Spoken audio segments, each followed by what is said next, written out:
Drunkards, Fools, and Children. 40 years, 10 months, and 14 days after Longview, the good Lord looks out for drunkards, fools, and children, old folks sang. Dani was now firmly in the Tolliver family doghouse. She spent an entire day being hauled around the American side of Jefferson County by her grandfather, to the site of every atrocity committed by the NVA during the War of Independence. There, Elwood regaled her with explicit blood and gore recountings of every bullet fired, every bomb detonated, every brutal punishment beating, and every family run out of the county never to return. When they got home that night, she was confronted by both her parents. Her father, Wendell, seemed more concerned for her than angry, but he and Alice were of one accord that her whatever this was had to stop. With Elwood acting as the third member of the inquisitorial tribunal, they demanded that she forswear ever to see, speak to, or think about John Selkirk again, on pain of boarding school in North Dakota. To her own surprise, she balked and refused to be browbeaten or intimidated. Rather than screaming and shouting, or otherwise engaging in teenaged girl hysterics, she had gone stubborn and quiet and largely mute, except to say, "Mom, Dad, I'm not going to make you any promises I may not be able to keep. Yes, I lied to you about Johnny and me. That was wrong, and I'm sorry. All I can promise you is that I won't lie to you anymore, and I won't do anything without telling you first. If you're going to send me away, then I guess you're going to do it, but it won't change anything, and I think you should consider that decision very carefully, because it would be something I will never forget or forgive. Yes, I get it, this is a problem and I may be in over my head, but it's my problem, and punishing me won't help." Her calm and quiet deliberation chilled the three adults' blood. She didn't realize it, but there was nothing she could have done that might have frightened them more. The result was that Dani was permanently grounded. No outside activities except church or someplace else, where she was in plain sight of a family member at all times. Her younger brother Wade didn't count. Her phone and computer privileges were taken away, as well as her driving and horseback privileges. Wade's phone was also taken away as a precaution so your sister doesn't talk you into doing something you shouldn't, which made Danielle really popular with her brother. She was not even to go out onto the property to work unless one of the three adults accompanied her to whatever field or barn required something done. "You can't keep me under house arrest forever," she snapped once at her grandfather, who was about to drive her out to help him run the hay baler. "Do you think Johnny will just give up on me without a word of explanation?" "No," agreed Elwood. "I wish he would. I hope he does, because then you'd see he isn't the young Lancelot you think he is. But I'm sorry to say, no, most likely he won't give up. When that Selkirk kid doesn't hear from you for a while, if he's really as stuck on you as you think, then he's going to come sniffing around here looking for you." Elwood opened a box he had placed on the kitchen table and drew out a gun belt and holster containing an old-fashioned custom stainless steel Magnum with a 5-inch barrel, Pockmeyer grips, and 2 speed loaders velcroed on the back of the belt, which he buckled on. "What, you're going to shoot Johnny?" she demanded incredulously. "Do you think I'm strapping this on as a joke, girl?" growled the old man. "Guess you didn't learn anything at all from our little talk the other day. Guns aren't funny, they're not props, and they're not for dramatic gestures. Yes, I will quite happily shoot anyone who threatens my family, especially one of those murdering beasts from over the road." Elwood's face seemed to twist with rage, but he kept a grip on himself. He drew the from its holster and broke the cylinder. "I carried this gun in the Pattis, although even back then it was outdated. You know it's almost 100 years old? That's the good thing about guns. You maintain 'em right, keep the rust and verdigris off them, keep the moving parts lightly oiled to seal out the air, and they'll still work for a century or more. Killed 2 racist, spucky bastards with this gun. I reckon I'm good for a third if need be. You still don't understand how serious this is, do you?" He looked up at her. "I hope you don't have to find out, honey. Now let's go." There were few tense days, wherein the details and logistics of enrolling Danielle in Fallbrook Academy were seriously examined, and the conclusion Alice and Wendell reached matched that of old Elwood. It could be done, but it would be a serious strain on the family's finances and on the operation of the ranch that would be better avoided, if there were some way to do so without Dani being carried off over the border by her lusty Aryan swain to be used as breeding stock for the next generation of Selkirks. Finally, her father and mother told her that she would be allowed to begin her senior year at Jefferson High, But when school started, she would be driven there and picked up by either themselves or her grandfather. Then, to her horror, they invoked an almost forgotten state law from 50 years before, which allowed parents to place tracking bracelets on the ankles of problem minors. They applied to the family court judge in American Butte for an order to that effect, and got one. But the project fell through when it turned out that no one in Montana had any of the archaic bracelets left in stock, and the sheriff's department had long ago lost track of the necessary equipment to monitor such devices. Nor did they any longer have personnel trained to operate such devices, even if they could find it in the courthouse sub-basement, or wherever it had been gathering dust since before the 7 Weeks' War. It was a bad week for everyone. Over the border, Johnny Selkirk wasn't having nearly as rough a time of it from his own family, but things were a bit tense. He wasn't too worried about Danny's immediate welfare, since in a small town like Boulder, a family drama such as the Tollivers was meat and drink to the local gossips. This meant that enterprising vendors of informational services in Jefferson County picked up on it, which in turn meant that Civil Guard Lieutenant Bobby Campbell in Basin, with his freshly replenished snitch fund of new American dollars, knew almost as soon as Danny herself did that while she would remain grounded, she wasn't headed for educational exile in Fargo. Bobby passed it on as a courtesy to John when they met one day in town, with a polite suggestion that he might want to let matters lie fallow for a while, in the interest of not getting Danny into any more trouble. You sneak over there and see her anyway. They might decide to reassess that North Dakota option. You cops giving advice to the lovelorn now, Lieutenant? Asked Johnny. All part of the service, citizen, replied Campbell. Seriously, it's not anybody's interest for this to get out of hand. Her grandfather and maybe some others will probably pull down on you if they see you over there, and somebody will get shot. That's a call I don't want to get from Sheriff Lomax on our little hotline. Add to that the fact that there's some strangers over there in Boulder with hidden agendas who might want to stir up trouble in aid of whatever the hell they're doing, which we haven't figured out yet. Plus there's the fact that if you really do like this girl, you could mess up her life real bad, John. I know it, Johnny replied with a sigh. My dad and my grandfather have already given me stern talking tos about my wicked and impolitic ways. For your information, Lieutenant, I think the wildest thing Danny and I ever did together was race my Pegasus in the stock car air show in Butte back in July. The way people talk, you'd think I'd descended on her farm with horse and foot, carried her off to my robber's den and chained her in a dungeon or something, which would make her feel even worse.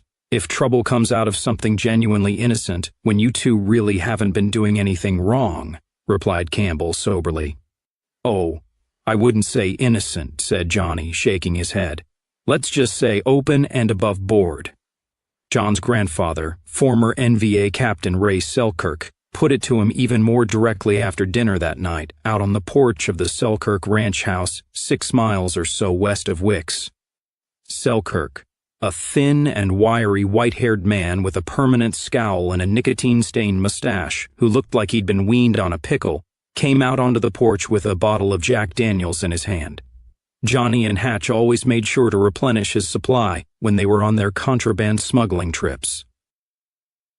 Here, take a slug of this, the old man ordered his grandson, handing him the bottle and lighting up one of his own long black cheroots. You and me need to have a word or two or three, young man. You gonna marry that Tolliver girl?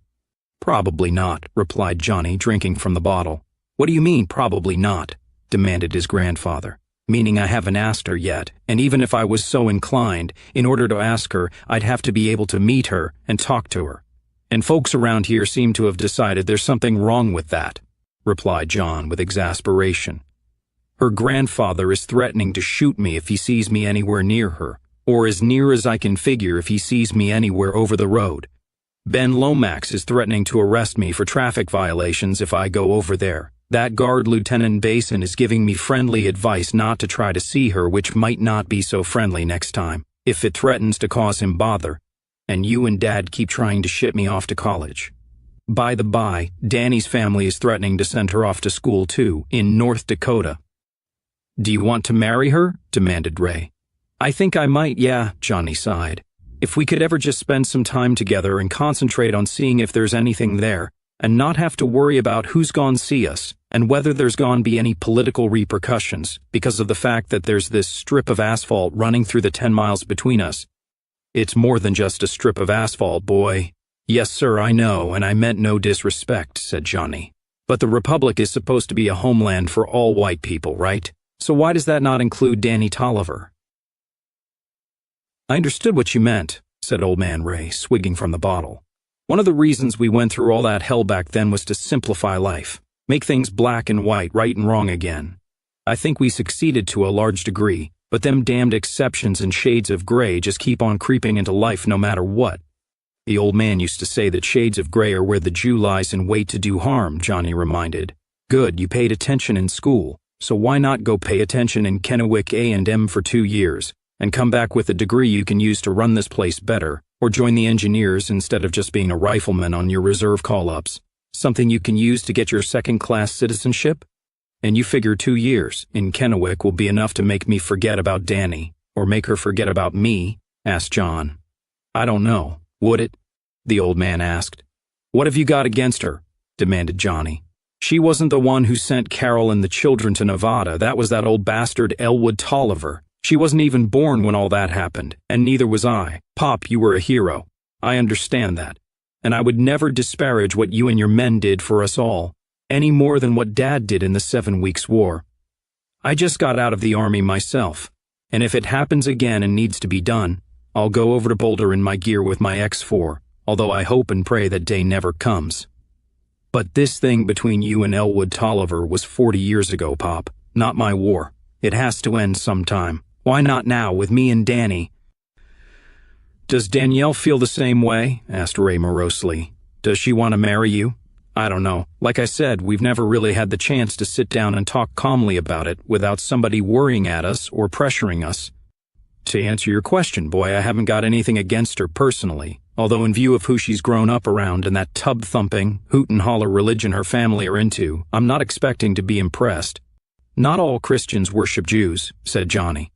Well, we won't get into that, said the old man. But there is one thing I want to make crystal clear to you. When you are with her, you damned well will remember who you are and who you represent, not just in the eyes of Danielle's family, but in the eyes of everybody on the eastern side of that highway. You will treat that girl with the respect, courtesy, and gallantry that marks a real man. If you want her, then you stand up by her side and take her as your wife, like a real man does.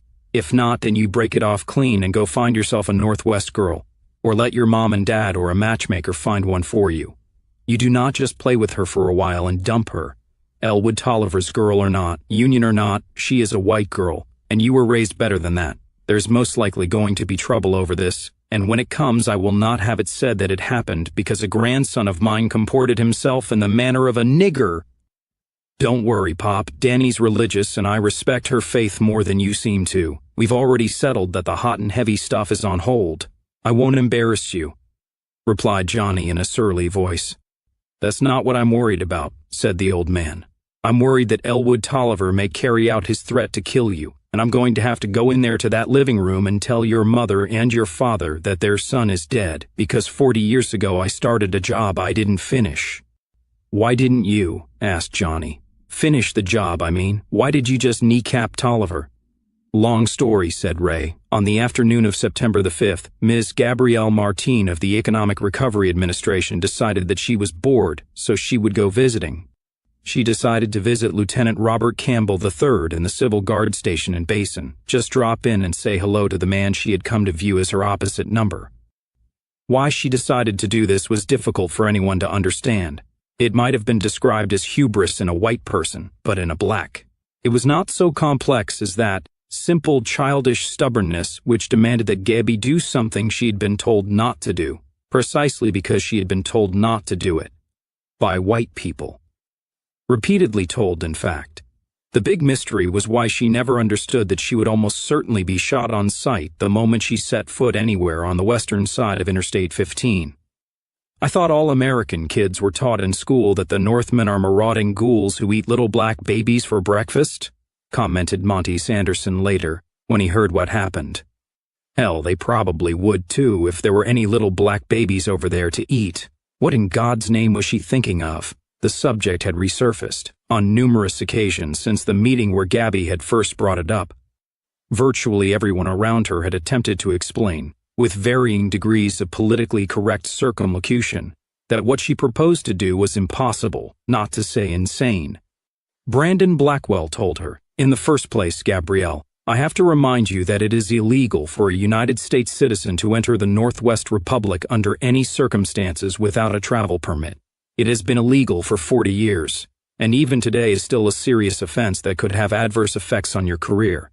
To take even so much as a step towards that highway, you have to get authorization from the Office of Northwest Recovery or the Justice Department." Thus, the American government stubbornly maintained 4 decades of pretense that the NAR was a criminal matter and not a political issue, certainly not a foreign policy one. "So I'll get a permit," said Gabby brightly. "You can take care of that for me, Brandon. Call Aisha Jones at the ONR in Burlington, or if you can't get hold of Aisha, see if you can track down Julie Chan. I think she'll be in D.C. for the formal opening of Congress before she flies back to Burlington." "If you insist, ma'am," said Blackwell, with a formal show of resignation. He then disregarded Gabby's command to try and obtain a permit, hoping her short attention span would kick in and she would forget about it. She didn't. For 2 days she pestered him on the subject of the permit, until Blackwell changed tack and did in fact submit a formal request on her behalf to the Office of Northwest Recovery for a Northwest Exclusion Zone entry and travel permit. When the United States bureaucracy absolutely had to refer to the NAR in any formal way, it was either as the racist entity or the exclusion zone. Under purpose of proposed visit in the long form he had to fill out, he put confer with Northwest police and military officers regarding future of region, which he figured would cause all kinds of bells and whistles to go off back in Burlington. That comment alone should be enough to get her recalled to Burlington, and himself along with her, maybe even get her sent to a punishment posting in Mississippi, where she would be forced to live only among her own kind, with no white servants. That was fine with Brandon Blackwell, so long as he didn't get transferred to the bizarre, all-African-American prosperity zone in the deadly malarial delta swamps along with her.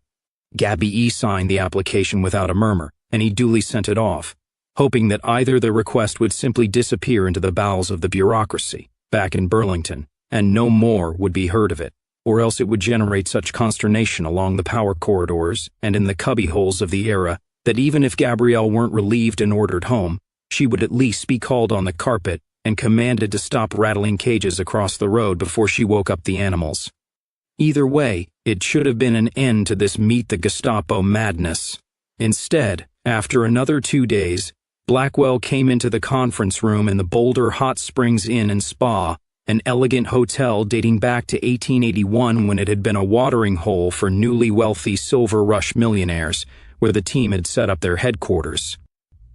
On the teleprinter, he found a hard copy of Gabrielle Martin's duly signed and stamped travel permit into the Northwest Republic, good for 6 months and multiple entries. There was no cover letter or accompanying comment of any kind, no acknowledgement of the fact that due to Ms. Martin's negritude there would be no multiple entries, only the first one from which she would not return. Blackwell was startled. It didn't make sense to him, and, like all bureaucrats, when confronted with something that didn't make sense or looked dangerous, his first instinct was to kick the can on down the road and wash his hands of it, knowing full well who was really in charge. He went to find FBI agent Mona James. He found her in one of the rooms, hunched over a computer going over something on the screen with the British officer Colonel Malcolm Hart, while Agent Hornbuckle sat at the round table between the bed and the rumbling air conditioner, reading the Bible. The two of them turned off the computer and closed the cover as Blackwell entered the room. He did not know what they were doing together, nor did he care. He tossed the permit to Mona. "Agent James, you're pretty well connected back in Burlington. Any idea who wants our boss dead?" "Wait a minute, they approved it?" said Mona, stunned. "As you see—" "Who signed it?" asked Mona, holding up the paper and examining it. "Simonetta Toledano from the ONR. She's an assistant director, so this comes from the top. She wouldn't sign it without Director Goldblum's okay.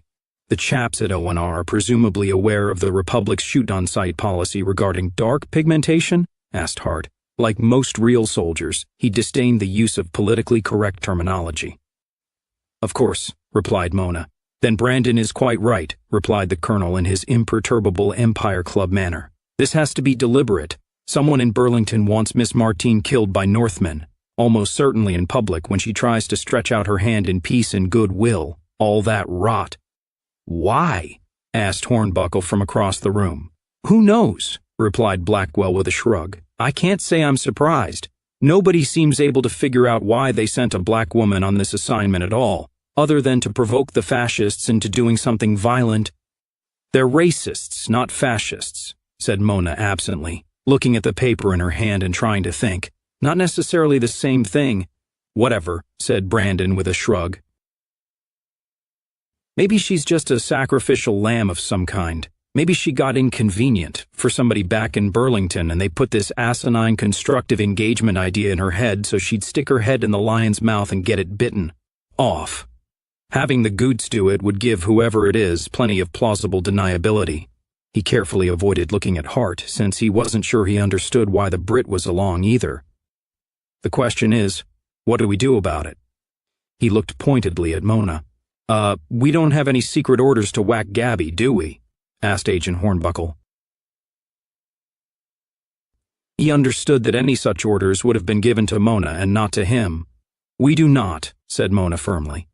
"So far as I know, we really are here to protect her as well as assess the security and intelligence situation." "Maybe somebody in Burlington is setting us up as well," said Hornbuckle with a frown. "A couple of FBI agents who die defending a woman of color from Nazi murderers would be great propaganda. If it were 28 years ago and Hunter Wallace were still in power, I'd agree with you," said Mona thoughtfully. "I hear he tried something similar once with his own CIA director, but it's not. To the best of my knowledge, the government is quite serious about the constructive engagement thing. I think they want to make sure the Northwesters don't help themselves to any more land in North America when the major urban upheavals begin, and the mass migrations from the city overwhelm much of what's left of the American infrastructure." "So what do we do?" asked Blackwell again. "Can you hide this document somewhere she can't get hold of it until I can make some calls?" asked Mona. "Sure, but she's going to get an email notification as well," replied Blackwell. "She may already know about it." "You've got her password, don't you?" asked Mona. "Can't you get into her account and delete it?" "I can try," said Blackwell. "Let me use that laptop." He sat down and in about 30 seconds he was into Gabrielle Martine's email folder. "Crap!" he exclaimed. "She's already opened it. She's probably heading for the office now to get the hard copy off the printer." "Okay, give it to her," said Mona with a sigh.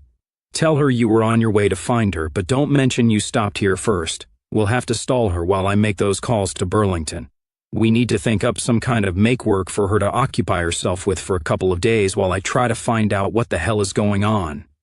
Once she got the travel permit, Gabby wanted to immediately arrange an official visit to the Northwest Republic, joyfully conscious that she would be the first American official ever to do so, and a woman of color at that. Blackwell called in Sheriff Ben Lomax to the ERA office for backup. When he heard what Gabby wanted to do, he pulled his peacemaker out of the holster and handed it to her. "Tell you what, ma'am, let's save everybody a lot of time. Take this, cock the hammer back, then stick the barrel in your mouth right up against your top palate and pull the trigger. Yeah, it will make a mess for us to clean up, but this way at least we'll have a body to ship back to your family in Vermont or wherever. The Northmen will simply leave you out in some canyon for the buzzards." "Sheriff, I appreciate your concern, but I really think it's misplaced," Gabby told him. "I know that the people in the Northwest racist entity have some very retrograde attitudes toward people of color, but how are we ever to change that if we never even sit down to discuss our differences? I'm not naive. I don't expect to be welcomed with open arms, and I expect hostility. This Lieutenant Campbell may well refuse to meet me." "I told you he already did," said Lomax. In no uncertain terms. He had not thought it politic to repeat Bobby's Dr. Doolittle remark verbatim. "Then if he won't come to me, I will have to go to him," explained Gabby patiently. "Yes, he may refuse to see me even when I go right up and knock on his door. I'm prepared for that. I know he has to follow his superior's orders and his government's official policies, just like I do. I'm not asking him to sign a treaty or negotiate any kind of agreement, even an unofficial one.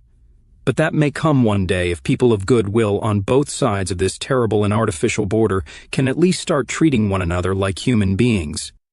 Is this Campbell fellow really so unrealistic? After all, he's willing to meet with you to resolve mutual problems, as you recently proved.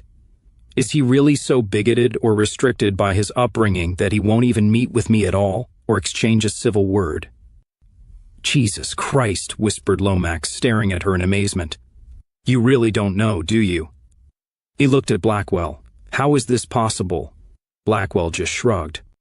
Lomax turned back to Gabby. Let me spell this out for you, ma'am. I live here. You do not. I know these men from a lifetime of living beside them. You do not. This Northwest Civil Guard officer met with me, reluctantly, because I am white.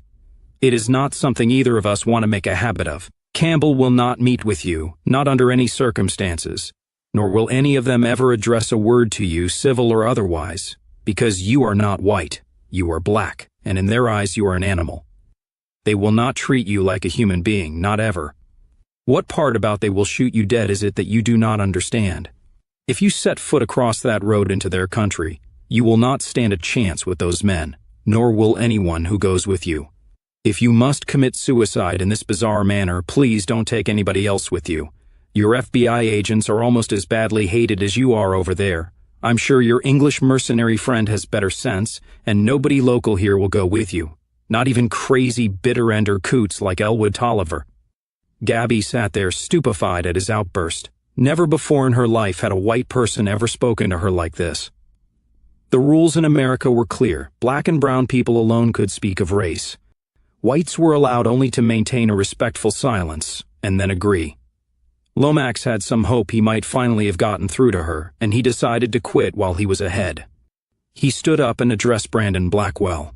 When she's gone, who takes over the air mission? He asked. You? Not senior enough, said Blackwell. They'll have to send somebody else out from Burlington.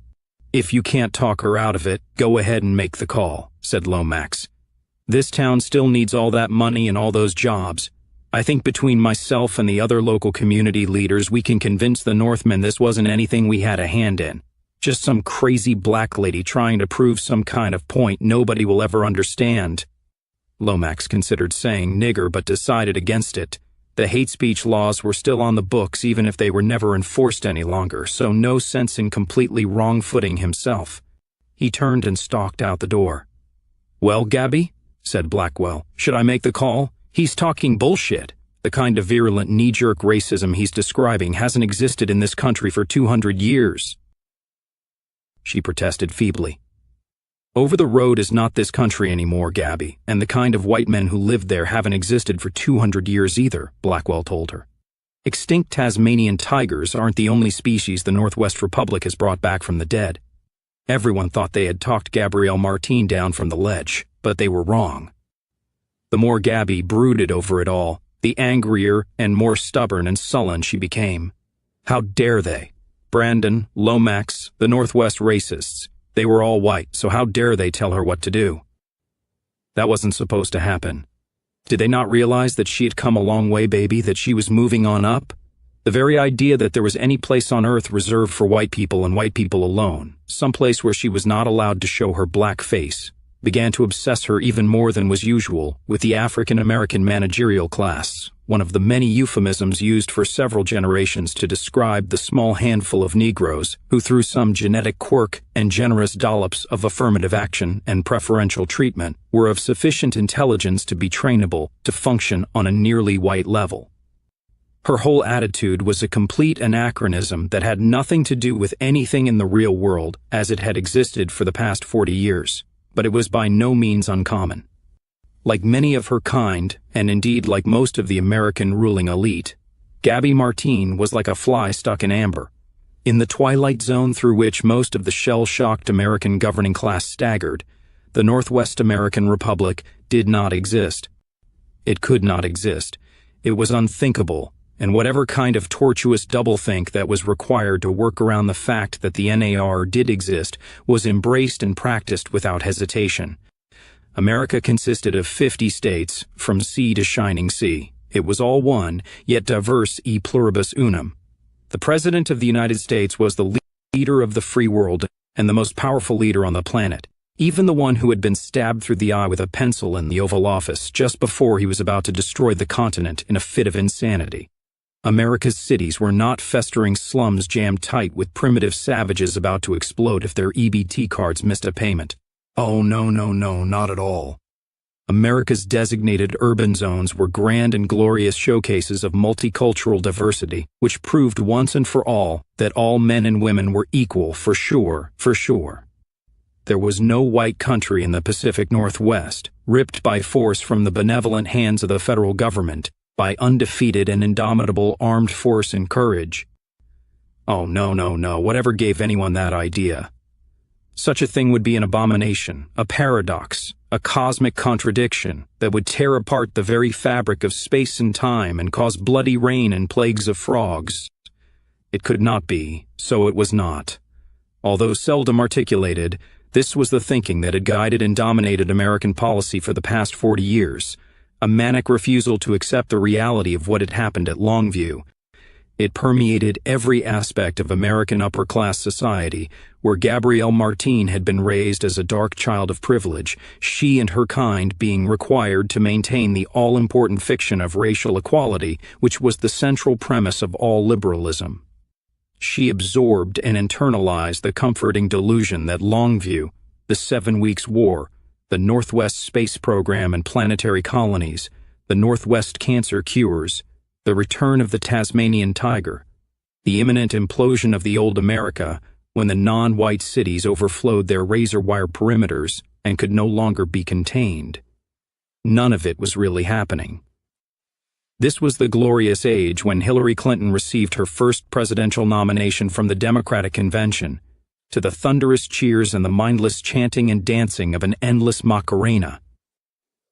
Time had stopped on that night. It therefore followed that no white racist would ever dare to actually do anything to Gabrielle Martine because her skin was black and she was in the wrong place. That sort of thing simply didn't happen anymore. The idea was absurd. White folks knew better these days in the United States anyway, and as to these people in the Northwest, they weren't real. Something one saw on television as stereotype villains. They were some kind of cartoon characters. So on the afternoon of September the 5th, brimming with self-confidence and 3 lunchtime martinis, tired of her FBI bodyguards, constant argument, and refusal to accompany her on a sightseeing tour of the NAR border district, Gabby Martine hopped in her long and luxurious government-issue Lexus Model 12 and rolled westward down 2nd Avenue, out of Boulder. She crossed under the Interstate 15 underpass where she noted the special trailer by the side of the road without realizing what it was. Since there was no formal border post, nor even a sign or a line painted on the asphalt, it took her a moment or two to realize that she was now in the racist entity itself. The GPS in her vehicle was not programmed to direct her to Basin, since such programming would have required an admission that Basin and the Northwest American Republic existed. But Gabby had a copy of an old map donated by the Jefferson County Commissioners hanging on the wall of the office in the hotel, and she had memorized the route. So she barreled down what was still known as Old Depot Hill Road, heading for her appointment with Destiny. Imagine the McCurtain finally breached by an African-American woman. She could see the opening credits of the movie that would be made about her rolling in her head as she drove. It had never occurred to Agent Mona James that her ostensible boss would actually be so stupid as to simply get in a car and drive across the border on her own. What black person possibly could be so brainless? But as a precaution, Mona had tapped into the GPS trackers on all 4 staff vehicles and programmed them to send her an alarm on her phone if one of them crossed the interstate. She had just finished an afternoon quickie with Colonel Hart when her phone bleeped. She reached over, grabbed the phone from the nightstand, and swore, "Fuck! That crazy woman has crossed into the exclusion zone." "Gone walkabout, has she?" said Hart, sitting up and pulling on his underwear. "Well, that's going to be a sticky wicket. I suppose they really will kill her?" "Yes, of course they will. What do you plan to do about it?" "I don't know what the hell I can do about it," she snarled, leaping up and pulling on her clothes. "I can't go after her, because I'm almost as dark as she is. None of the locals will. You and Hornbuckle could try." Hornbuckle is an FBI agent, who is also therefore on these barbarians shoot-on-sight list, white or not. I am an officer in the United States Army, or rather one of its subcontracting components. None of us, including you, is supposed to even be this close to the border. If any of us is killed or captured on their side of the road, then there will be a Barney, almost as big as Madame Gabrielle, getting it will cause. You're sure Burlington really wants to set up this industrial and economic zone here? Yes, again, to the best of my knowledge, said Mona. Obviously somebody back there in maple syrup country doesn't want that to happen, said Hart crisply, buttoning his tunic and settling his beret jauntily on his head. Hence the fact that this delegation has been led by a black nanny with cobblers for brains, whom the people who sent her had to know would do something exactly like this and get herself done in, thus causing enough Hannah to scuttle the project. Who would want that? The ONR itself was never happy with the idea, said Mona. The current director, Goldblum, is a Jew, and he gets apoplectic at anything even remotely suggesting normalization of relations. The ONR as a whole was enraged when they got demoted down from full cabinet status at the time of the move to Burlington, and they've been trying to get back up there ever since. I suspect that was because the American government was finally forced to admit that the Northwest isn't going to be recovered, and one doesn't need a full cabinet ministry to go through the empty motions and keep up appearances, commented Hart dryly. At any rate, I think we can assume Gabby has gone the way of all dusky flesh west of here, or she's about to. What are you going to do?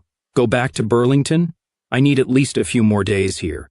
Speaking of going through the motions, we need to at least look like we're doing so, replied Mona. She looked in the mirror to pin on her earrings, then flipped open her phone.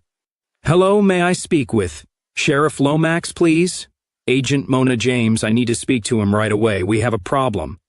10 minutes later, while Mona, Hart, and Brandon Blackwell were in Lomax's office listening to the sheriff rant and curse, Gabby roared by a Northwest pickup truck going the other way coming out of Basin. In the truck were Basin Town manager Leland Hauser and his wife. That was an American car we just passed, said Hauser. How do you know? Asked Mrs. Hauser. It had license plates on it. We gave those up 40 years ago, replied Hauser. I could have sworn there was a female nigger driving it. Yeah, right, said his wife. If you won't get corrective surgery, Lee, will you at least wear your glasses? Looks like you need 'em. It was right at 4 o'clock in the afternoon when Gabrielle Martin pulled up in front of the Civil Guard station on Basin's one major street, appropriately enough called Main Street.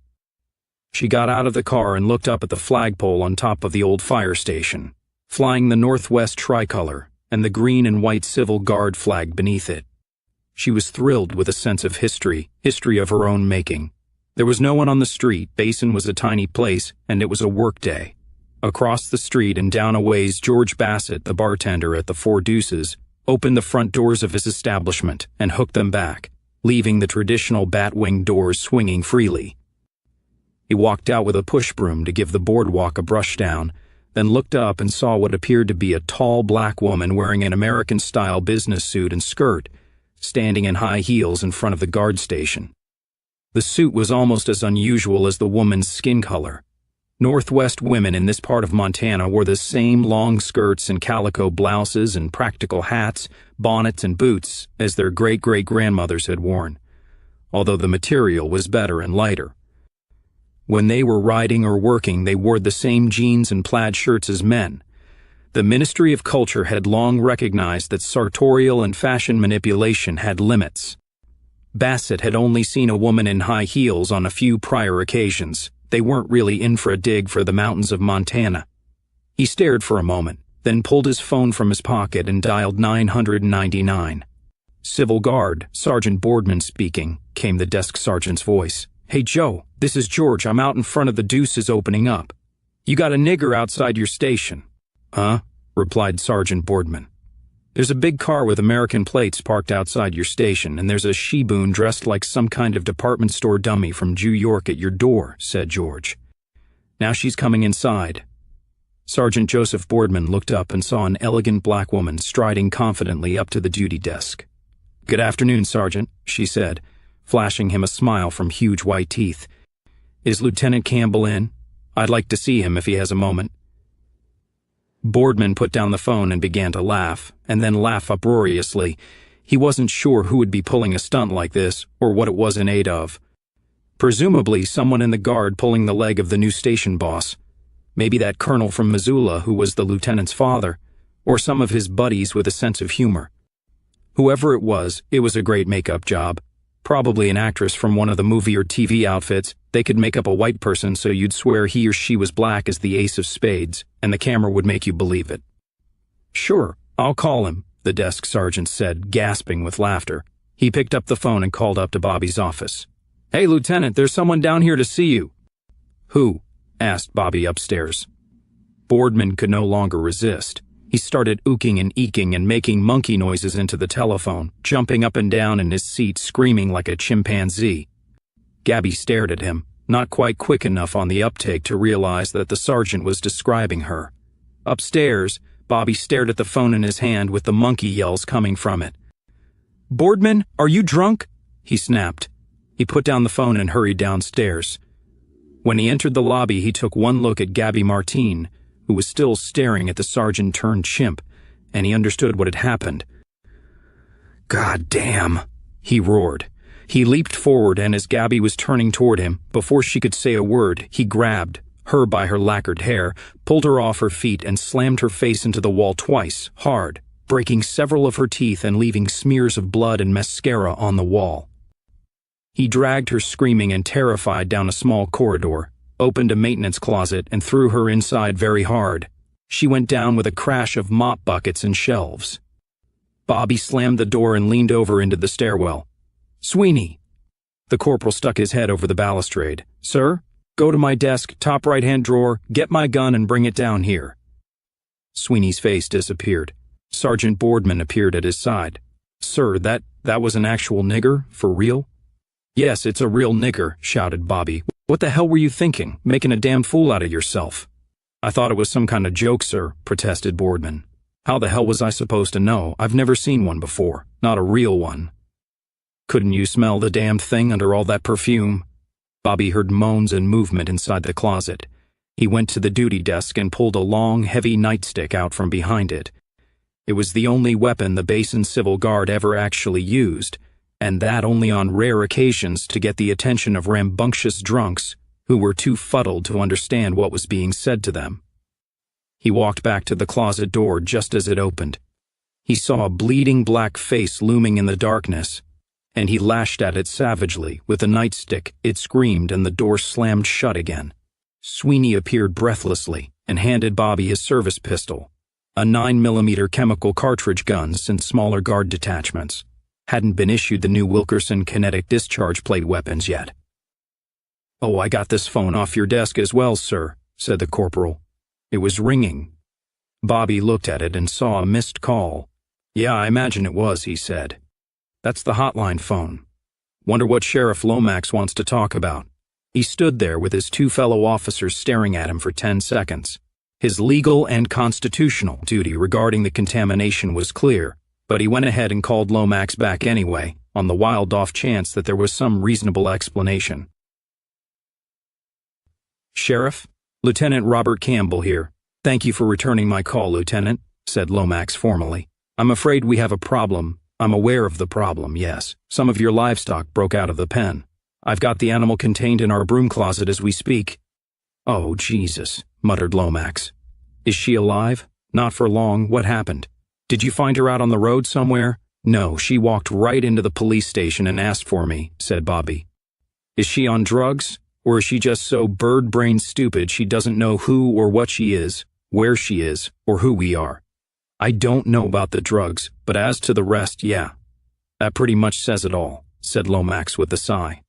"Look, Lieutenant, I have some government people here with me who expect me to speak some razzle-dazzle or pull some magic beans out of my pocket and make everything all right. I have tried to explain to them that I have no such magic beans, and that there exists something called the real world, but I'm not sure they get it any more than that pathetic creature in your broom closet does. One of them is making signs that he wants to talk to you. This is a human being we're talking about, right?" asked Bobby. "Yes, he's white. Here he is." A new voice came on the phone. "Hello, my name is Brandon Blackwell. Who am I speaking with?" "This is Lieutenant Robert Campbell of the Northwest Civil Guard," said Bobby. There was a short but perceptible pause. You're the police officer who's married to Allura Myers, the lady known in your country as the daughter of the nation? He asked, to Bobby's surprise. I'm used to my wife's fame preceding me in this country, but I was unaware we were known out there, said Bobby. Not sure I like the idea. Nothing sinister intended, Lieutenant. Just a routine intelligence workup as part of our assignment, said Blackwell. Yeah, well, fair enough. I know who you are as well. You're this monkoid's white minder, right? My official title is Mess Martine's personal assistant, but yes, something like that. Sheriff Lomax had you on speaker, so I understand you have Gabrielle locked in a broom closet? We don't need locks on our broom closets in this country, because absent niggers and Mexicans, who's going to steal janitorial supplies? Asked Bobby. I have her in the closet, though, and I banged her nappy head a few times to settle her down. Are you going to kill her? Asked Blackwell bluntly. I'm required to do so by the Constitution, said Bobby. Section 1, Article 4, if memory serves. Yes, well, the letter of the law can be a bitch sometimes, I know, but Lieutenant, before you proceed, I'd just like to offer this for your consideration. You are not the only one who is puzzled and disturbed that Gabrielle was chosen to head a mission of this sensitivity. She is singularly unqualified for it. In fact, you might say she was almost guaranteed to make a dog's dinner of it. So who chose her, and why? The who I'm honestly not sure of, Blackwell told him. The why is, I think, because of the very reason that she is unqualified and so virtually certain to make a mess of things. Behind the closet door, Gabby seemed to have recovered enough to realize she was being talked about on the phone. She began to pound on the door and scream incoherently to be released, with many mutafukas. As with most of her kind, her quasi-white conditioning didn't hold up well under stress, and her diction was the first to go. Go get some pepper spray, Bobby ordered Boardman. Okay, so your government is run by idiots. We know this. Why should this cause me to be derelict in my duty to enforce the primary law of this country's very existence? Unfortunately, my government is not only run by idiots, Lieutenant, said Blackwell.